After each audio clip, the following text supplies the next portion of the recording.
Alors, j'ai trois petites questions là, qui sont posées en live par les participants. Alors, déjà, je n'ai pas de son, personne qui dit mettez-vous sur Chrome, je pense qu'il n'y aura pas de problème. Les questions sont les suivantes. Donc, AXA évoque que la décision de fermeture n'est pas une décision de la préfecture de police et donc, du coup, n'est pas assurée. Y a-t-il un délai également pour déclarer un sinistre? Voilà, c'est une question de Émilie. Il y a deux choses. Pour la première question concernant la fermeture de la préfecture, il est possible que dans le contrat, il est noté que c'est une décision ou du maire, puisque je vais rappeler que le pouvoir de police, il est au maire, au préfet et ensuite au ministre. S'il est indiqué dans le contrat que c'est un pouvoir de police du maire ou du préfet, évidemment, il faut que ce soit le maire ou le préfet qui est fermé. Ce qui n'est pas le cas, c'est le ministre de la Santé qui a fermé nos établissements après le discours du Premier ministre du 14 mars à 19h45 de mémoire. Donc, il faut lire la rédaction telle qu'elle est faite. J'ai du mal à répondre, j'ai donné une généralité, mais il faut vraiment lire les conditions dans lesquelles elles sont applicables. Petit 2, votre question sur le délai pour déclarer un sinistre. Il y a en théorie 5 jours pour déclarer un sinistre lorsqu'on a connaissance du sinistre. Ça, c'est en théorie. Pourquoi ? Si demain, j'ai un gros dégât des eaux dans mon établissement, que je m'en occupe pas, je le déclare pas auprès de mon assureur, je le déclare 10 jours après, l'assureur va m'opposer une aggravation du sinistre. Je ne lui ai pas donné la possibilité d'intervenir avec un plombier, de couper les vannes et d'arrêter que le sinistre s'aggrave. Là, il dira, monsieur, vous avez 5 jours. Le fait d'être fermé, de ne pas rentrer de chiffre d'affaires et de ne pas avoir d'aggravation de sinistre, au fond, suspend ce délai. Donc oui, aujourd'hui encore, mais il faut le faire. L'ensemble des personnes qui nous écoutent peuvent encore faire leur déclaration de sinistre. Parfait. Alors, il y a un traiteur d'ailleurs qui me pose la question de savoir est-ce que lui, avec un contrat d'assurance, peut faire partie, comme nous, restaurateurs, bars, discothèques, etc., effectivement, d'une perte d'exploitation. Est-ce qu'il peut rentrer dans cette perte d'exploitation en étant traiteur? Alors, vous avez plusieurs catégories de traiteurs. Vous avez celui qui fait traiteur classique. J'achète une terrine, un fromage et de la charcuterie. Donc ça, c'est un traiteur ce qu'on appelle B2C pour les particuliers. Et puis après, il y a les traiteurs d'événementiel. Les traiteurs d'événementiel, puisque tous les événements, ont été annulés. Bon, bah là, il faut qu'ils lisent sa police d'assurance, notamment en matière d'annulation, puisque les événements sont annulés et on le voit d'ailleurs, AXA a payé l'annulation, par exemple, des Jeux Olympiques de Tokyo. Il y a eu un décalage. Donc AXA, via sa filiale AXA XL, a bien indemnisé le décalage des Jeux Olympiques de Tokyo. Wimbledon, dont tout le monde se moquait du tournoi, était assuré en cas d'annulation. Wimbledon a été indemnisé, je crois, à hauteur de 200 millions d'euros. Très bien. D'ailleurs, on a Igor Juson qui va intervenir dans quelques instants et qui va nous parler de l'événementiel et du sport, puisqu'il est PDG de l'agence Eventim. Comment s'est passée votre première journée de déconfinement, Stéphane? En un seul mot, je le précise, parce que j'ai une audience demain. En réalité, elle a pas trop changé pour moi, puisque tous les jours, je vais au bureau.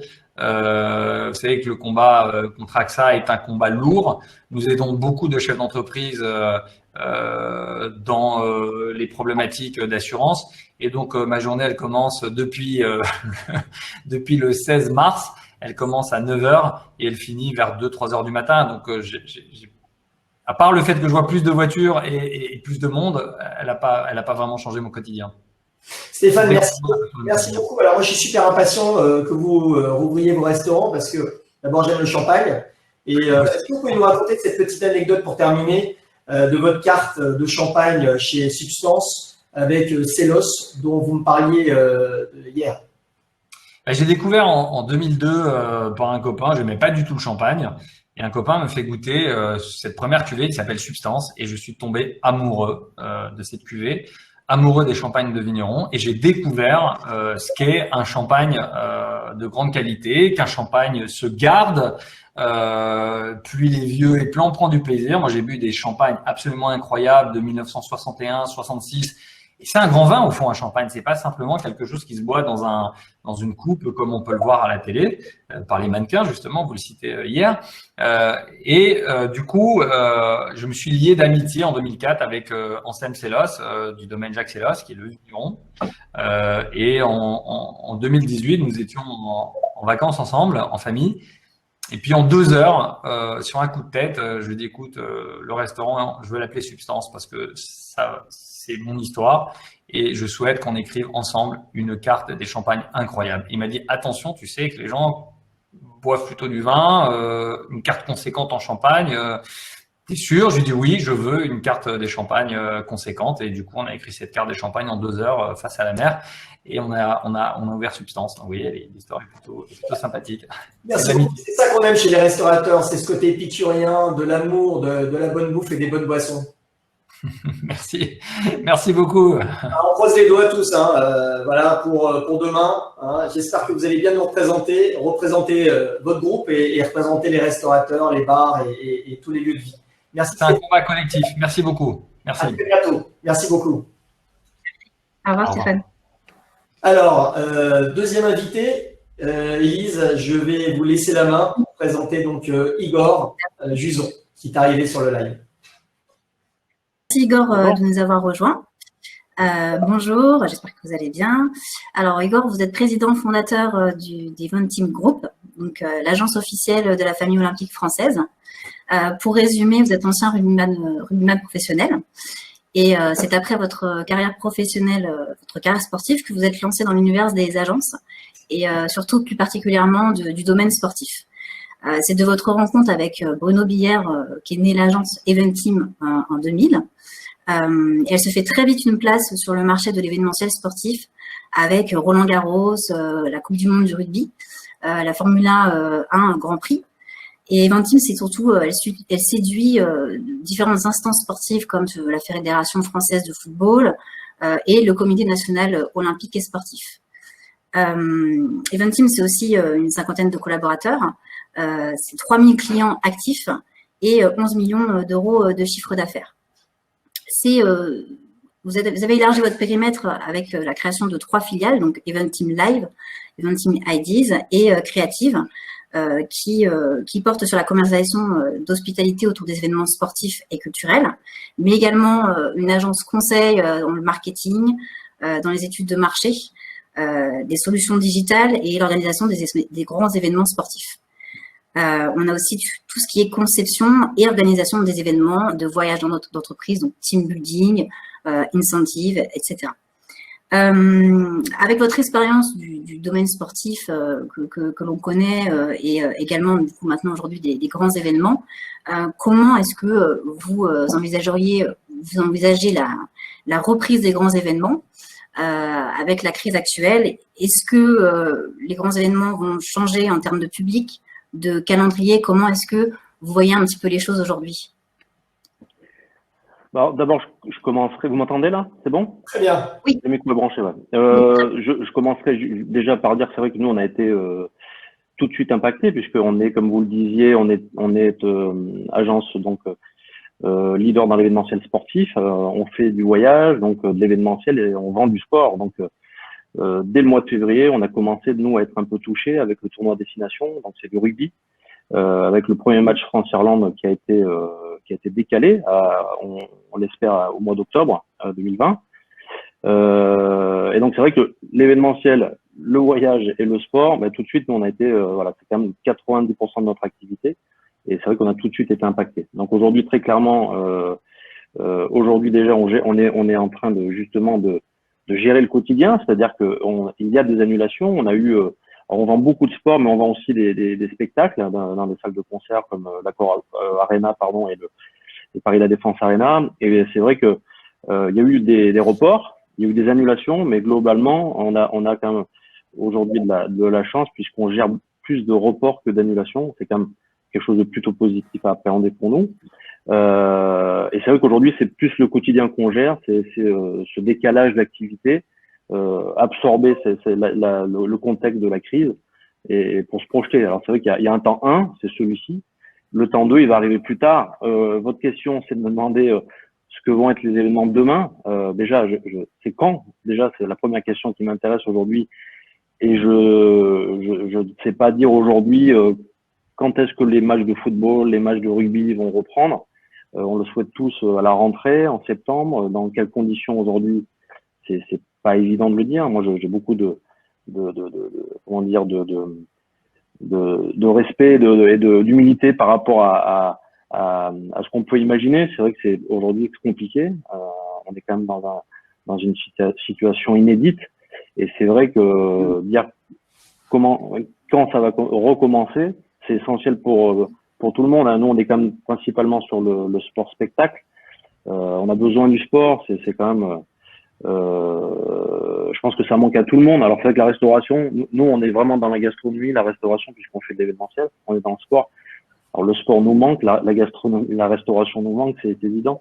Mais on a besoin du sport. Et c'est vrai que pour nous, déjà, la priorité, c'est de savoir quand est-ce qu'on va pouvoir reprendre les événements sportifs, les événements culturels, et après dans quelles conditions, ça c'est un autre sujet. On va s'adapter. Alors pour prendre un exemple très concret, Roland Garros a été la quinzaine de Roland Garros a été décalée de mai-juin à octobre-novembre. On le souhaite tous. On attend une confirmation. C'est important. On a tous envie, évidemment, passionnés de sport et particulièrement de tennis, on a tous envie de revoir cet événement et je pense s'y retrouver. Donc c'est pour ça que nous, on va attendre progressivement de savoir ce qui va être plus ou moins validé par ne serait-ce que le gouvernement, le ministère des Sports. Ça, c'est essentiel pour nous. D'accord. Et justement, les acteurs de ce domaine, notamment, je pense aux clubs, aux agences, qu'est-ce qui est, par votre expérience, qu'est-ce que vous pensez qui va en devenir? Est-ce qu'ils vont résister à cette crise? Parce qu'il y aura peut-être moins de sponsors, moins de billetterie. Comment ils vont pouvoir avancer et travailler? On parle beaucoup du sport professionnel, puisque c'est vrai qu'il est très regardé comme chef de file. En fait, il occupe l'essentiel de l'actualité. Je pense qu'on le voit dans les médias. On en parle beaucoup, sans oublier évidemment le sport amateur, le sport pour tous. Mais c'est vrai qu'on voit que les clubs de football, les clubs de rugby vont être impactés, mais il y a aussi évidemment des fédérations qui vont avoir besoin d'aide, des sportifs aussi. Nous, on accompagne des athlètes, notamment une athlète qui va faire les Jeux Olympiques à Tokyo l'année prochaine, pardon. Et c'est vrai que tout le sport évidemment est impacté comme d'autres secteurs. Et nous, en tant qu'agence d'événementiel, d'agence du sport, on va être évidemment aux côtés de tous ces acteurs pour les accompagner, pour trouver des solutions, pour réfléchir, puisqu'il y a certains modèles peut-être qui vont évoluer, qui vont changer. Et ça, on est déjà en train de réfléchir à certains schémas avec nos équipes pour pouvoir accompagner et voir comment on peut apporter nos forces et nos expertises au service d'ayants droit, de clubs, d'athlètes, de fédérations, et c'est notre mission de demain. Aujourd'hui, nous, on commercialise davantage des événements internationaux, comme la Coupe du Monde de rugby, la Coupe du Monde de football, les Jeux Olympiques d'hiver, les Jeux Olympiques d'été. On a parlé de Roland Garros, le tournoi à destination, puisque dans votre présentation tout à l'heure, c'est vrai que le premier sport qu'on a commercialisé au départ, comme je venais du rugby, c'est évidemment le rugby. On est aux côtés de la Fédération française de rugby depuis 19 ans. Et c'est vrai que voilà, aujourd'hui, nous, très clairement, on va évidemment continuer à être engagé auprès des fédérations, auprès du comité olympique, comme on l'est depuis les Jeux Olympiques de Londres. Mais demain, on va être aussi aux côtés d'autres acteurs. Donc c'est vrai que pour nous, il y a aussi d'autres perspectives auxquelles on n'aurait peut-être pas pensé avant cette crise. Et c'est pour ça on réfléchit beaucoup à différents schémas. Et dans un contexte comme celui-ci, c'est pas sincèrement, ça fait du bien justement de se poser, de réfléchir avec aussi des incertitudes, hein, évidemment, parce que on connaît pas le timing. Mais c'est aussi très, très intéressant de voir comment on va pouvoir, avec nos forces, encore une fois celles de l'équipe d'Event Team, comment on va pouvoir accompagner tous ces acteurs du sport, qu'ils soient du monde professionnel et du monde amateur.